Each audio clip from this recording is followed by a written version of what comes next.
خبری که رانندگان را شاد کرد این تعمیر پل کهنه و نو بود.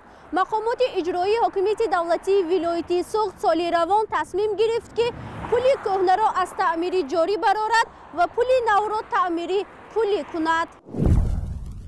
وضع ناگوار پل‌های روی دریای سیر چند سال اخیر در سرخط خبرها قرار دارد. خبرنگاران در هر نشست مطبوعاتی از مقامات پرسان شدند که کی پل تعمیر کرده میشود. این مشکلات یعنی تعمیر این پل ماشین‌گذر سال 2022 راه حل خود را یافت. البته تعمیر کلی نیست، زیرا برای تعمیر پوره آن مبلغ زیاد را طلب میکند. اما مقامات همیشه برای پیشرفت کشور و آبادانی کشور سهم خویش را میگذارد.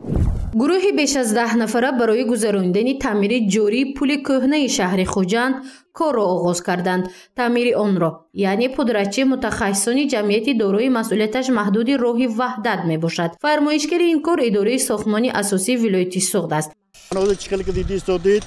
деформациони шоф мегӯяд кушода шуда аз онҷо бисёр обҳо гузашта даҷа рафта ба пролёт ба равоқаҳои худи кӯприк низ зиёнкар истодааст.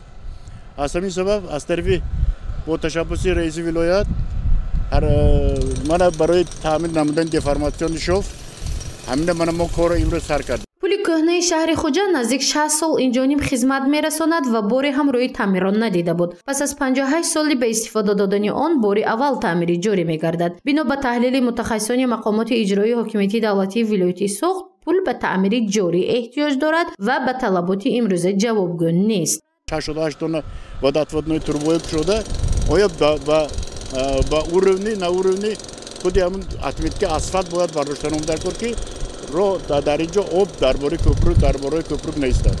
در پل کهنه شهر خوجند 88 دانه قبورهای آبگذر موجود می باشد که حالا آن به طلبات جوابگو نیست. متخصصان آن را پورا تجدید و تعمیر می نمایند. بنا به نقشه پیشکی تحریزی گردیده تعمیر آن تا روز شنبه سنه 29 اکتبر ادامه می کند. اگر بارشات و تغییریابی هوا به کار تعمیر خلل ایجاد نکند. نوبسته از این متخصصان دوام 24 ساعت کار می کنند تا تعمیر خوب و خوش صفت در وقتش به انجام رسد.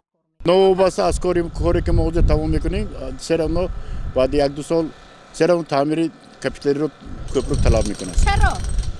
барои он ки он элементҳои кӯприк ки дар инҷо ки 60 сол боз хизмат мекунад бояд монда мешавад. барои ҳамин ина як бор азбас ки ман обҳои ҳар тарафа фуромада аз сабаби деформациони шофт калон шуданаш водоотводной турбо бирофтанаш барои ҳамон албатта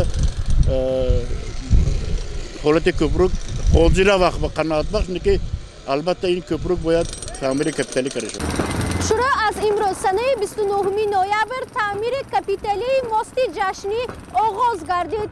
کارهای ساختمانی را جمعیت دارای مسئولیتش محدود راه وحدتی ناحیه باباجان غفورov به انجام میرساند.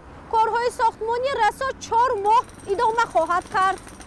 گروهی بیش از 10 نفره متخصصان برای گذراندن تعمیر کلی پل جشنی شهر خوجند کار را آغاز کردند. فرمایشگر این کار اداره ساختمانی اساسی ولایت سوخت می باشد. پل جشنی شهر خوجند نزدیک 40 سال اینجانب به ساکنان خدمت می رساند و تا امروز باری هم روی تعمیرات ندیده بود. پس از 39 سال به استفاده دادن آن بار اول تعمیر می گردد. بنا به اطلاع مسئولین حالا پل جشنی و راهرو اطراف آن به تعمیر نیاز دارد و به طلبات امروزه جوابگو نیست.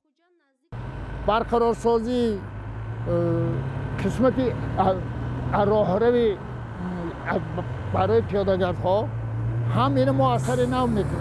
حالا حرکت نقلیات ها تنها از یک طرف پل جشنی صورت میگیرد. متخصصان میگویند بعد به انجام رسیدن کارهای تعمیری پهلوی دیگر پل جشنی نیز موقتا محکم خواهد شد. ساختمان پل جشنی شهر خوجند سال 1983 آغاز شده سال 1986 پورا به اتمام رسیده بود. درازی آن 330 متر بوده، پهنایش 30 متر را تشکیل می دهد. از دو طرف پل جشنی راه پیاده‌گرد با پهنایی 2.5 متر موجود می باشد که در نظر است آن هم تعمیر گردد. کارهای تعمیر و از نوسازی در پل جشنی احتمال است 4 ماه ادامه یابد. تا این مدت حرکت نقلیات توسط پل تنها از یک طرف به راه مانده می شود. هنوز هم در این پل کار ادامه دارد.